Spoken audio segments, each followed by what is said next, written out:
other thing that I like about LiveGood is the packs, the bundles that they have at a crazy discount. They have something called the lean pack where you get your protein, your greens, your reds, your vitamins, your vitamin D, all in a bundle for, I think, I can't remember, but it's either a little under $100 or a little over $100 with the membership discount.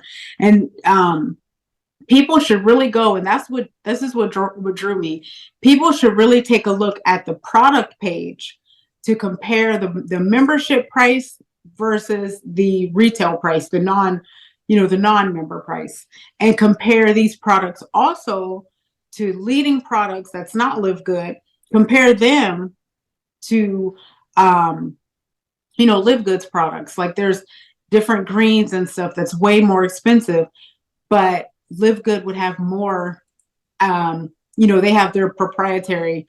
Wow, I said that without messing the word up. They have their proprietary blend, which they actually explain that on the back. They don't just say it has this, it has this, it has that. It actually says it has this much. Let's just say this much spinach, this much kale, this much whatever. So you're not just wondering, okay, am I getting what it says, or am I getting just some dust? I'm done talking, dude. I'm sorry. Go ahead.